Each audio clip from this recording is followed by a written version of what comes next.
Hello, and welcome to the Inspired Living with Ellen Broderick podcast.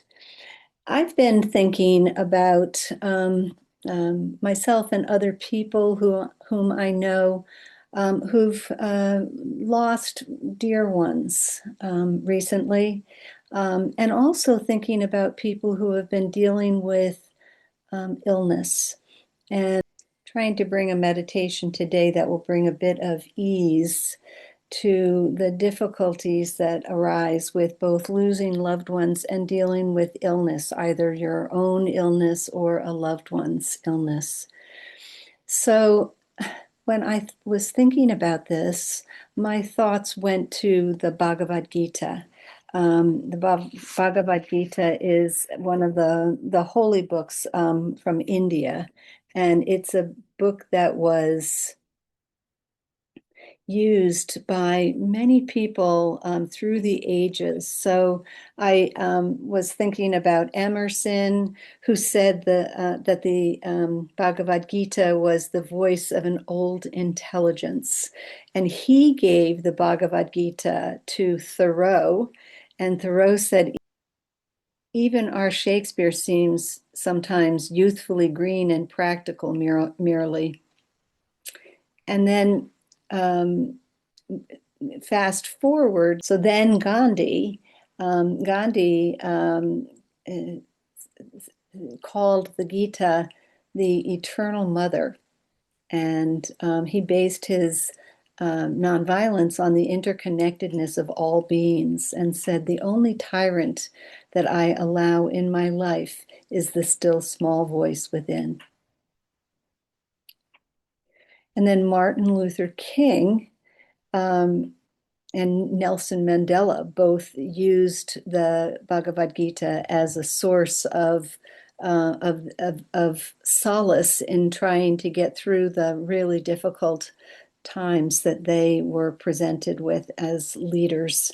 1959, Martin Luther King went to India, and he was introduced to the practical application of nonviolence during that trip. So all of that is, I think, pretty interesting. So I'm going to be using some quotes from the Bhagavad Gita in the meditation today, but I also wanted to just refer to a couple of things. There are three concepts, three breakdowns of a concept in the Hindu philosophy. They're called the three gunas. There's sattva, rajas, and tamas. So sattva is goodness and harmony and clarity. It's balance and connection to the higher self. And rajas is passion and activity, change, desire, ambition, and restlessness. And then tamas is inertia, darkness, ignorance, illusion, dullness. You think of the sloth when you think of tamas. And these are three forces, the forces or the gunas, that are interwoven into everything that exists. They exist within all beings and all things.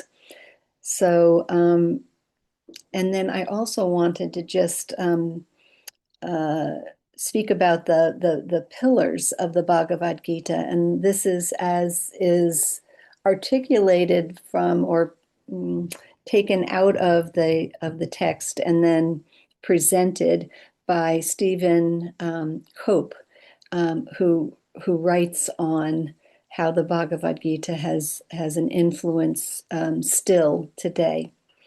And he calls them the four pillars, but I've also heard them referred to by others, including Stephen Mitchell, who did a translation of the Bhagavad Gita, as three pillars.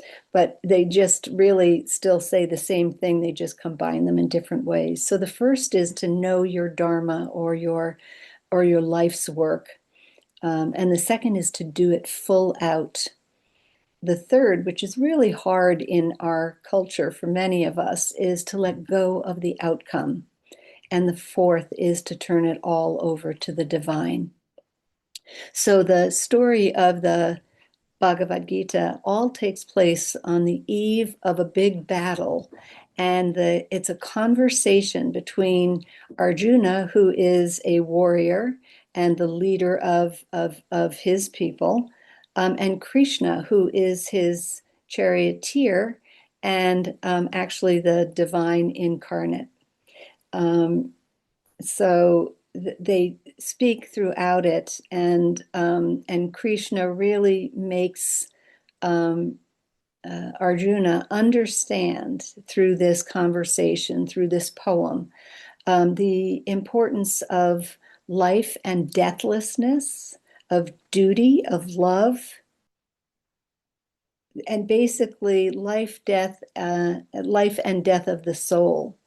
And it's all about authenticity. By the end of this long night in which this conversation takes place, Arjuna feels as though he has gone from being sort of paralyzed, not able to fight in this war any longer, to understanding what his calling is and being able to do it full out. So I am going to bring us into this meditation, and then I'm going to read from some of these. I've excerpted from the Bhagavad Gita, and it's actually from the Stephen Mitchell translation of the Bhagavad Gita. And I'm going to just read some, have some pauses, and then take us deeper into a meditation and then bring us out again. So get yourself comfortable.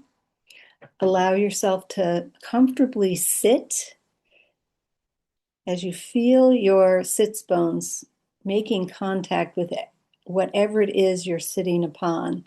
Allow your torso, your neck, your head to rise up toward the heavens as the lower body really grounds down into the earth. And coming to your breath and noticing as the breath enters the body, and noticing as the breath leaves the body.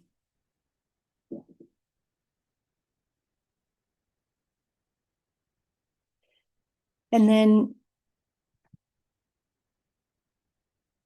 listening to some of these words and seeing if they speak to your soul. And if they do, taking them in and letting them have their impact on you. And if they don't, just let them go. And it may be that a few of the passages speak to you and maybe not all of them. So just see what is for you. And in this first part, Arjuna is listening to Krishna speak about the primal seed. He says, I am the primal seed within all beings, Arjuna, the wisdom of those who know the splendor of the high and the mighty.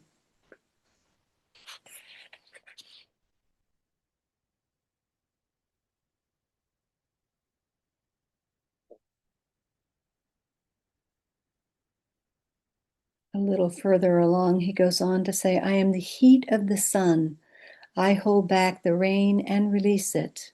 I am death and deathlessness, and all that is or is not.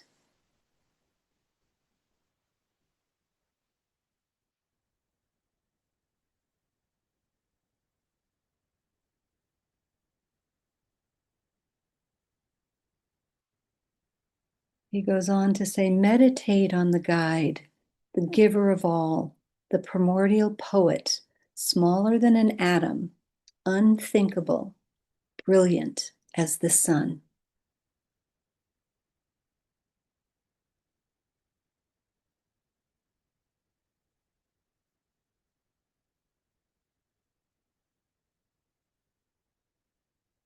And continuing, he says, however men try to reach me, I return their love with my love.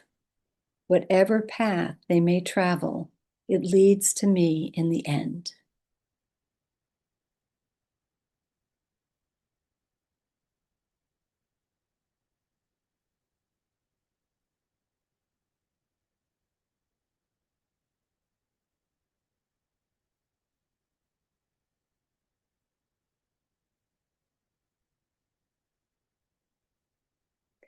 And a little further on in the really the pinnacle point in the story, Arjuna has asked for the divine to really reveal itself and in its supreme form.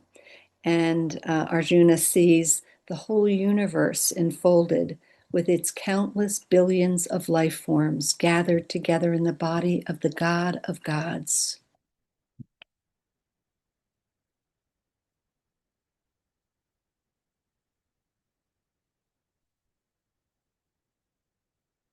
And then Robert Oppenheimer in 1945, just following the explosion of the first atomic bomb at Alamo Gordo, says he refers what comes out of his mouth, supposedly, is the quote from the Bhagavad Gita: "I am death, shatterer of worlds, annihilating all things."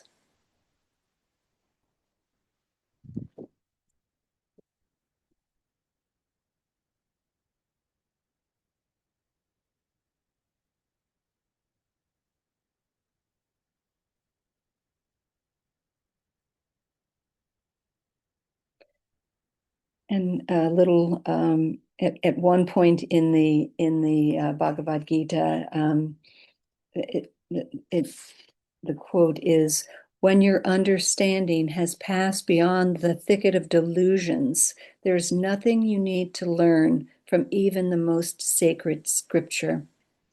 Indifferent to scriptures, your mind stands by itself, unmoving, absorbed in deep meditation.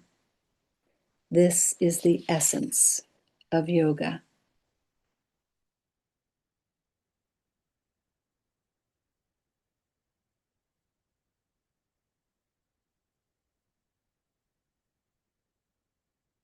And the Stephen Mitchell comments that God is the ground we walk on, the food we eat, the gratitude we express to no one in particular, as naturally as breathing.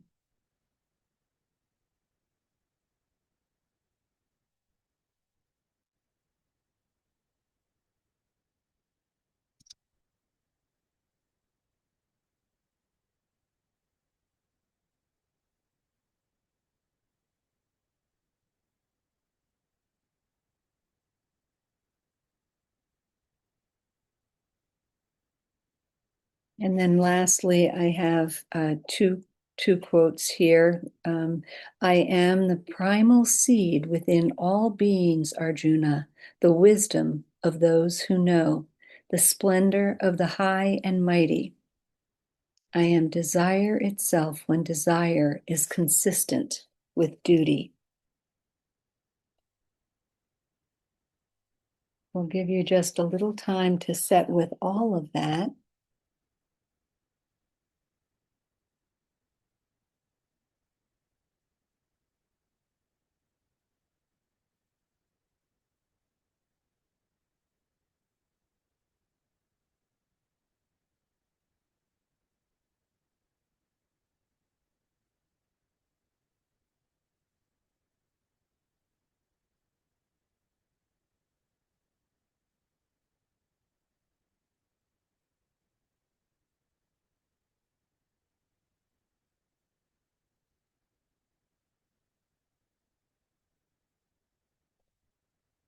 And then really feel the parameters of your body, from your feet up to your head. Get a real sense of this body.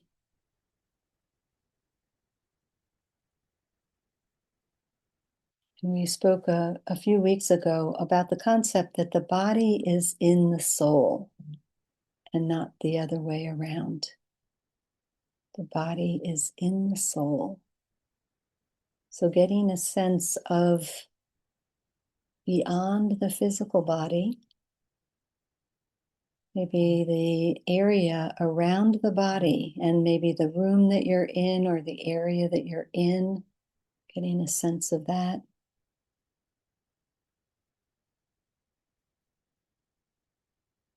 And then getting a sense of the town or village or city that you are residing in.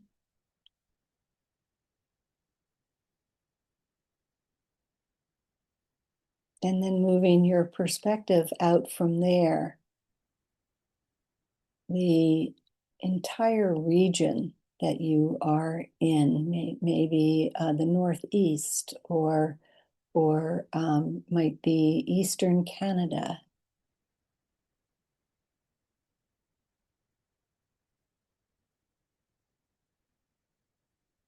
And then moving the perspective even further out and getting a sense of the continent.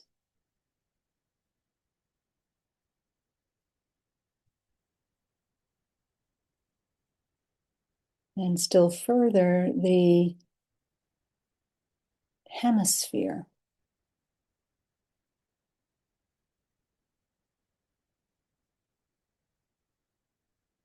And then the entire world, sense of having a view of the entire world and holding that in your consciousness.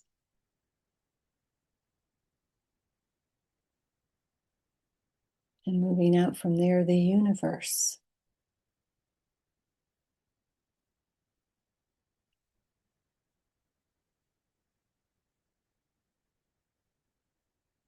And noticing how with each of these stages, perspective changes. But your physical body still is where it is. Noticing from this far out vantage point, looking at the full universe and getting a sense of there being unseen forces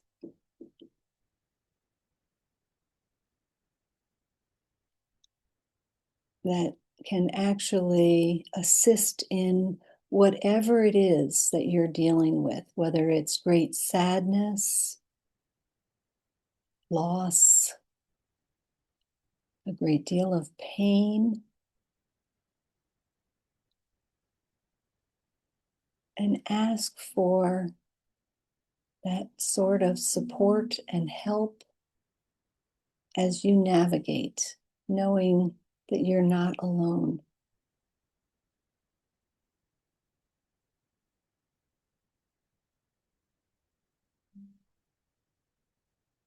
And then bringing the lens back in to the world,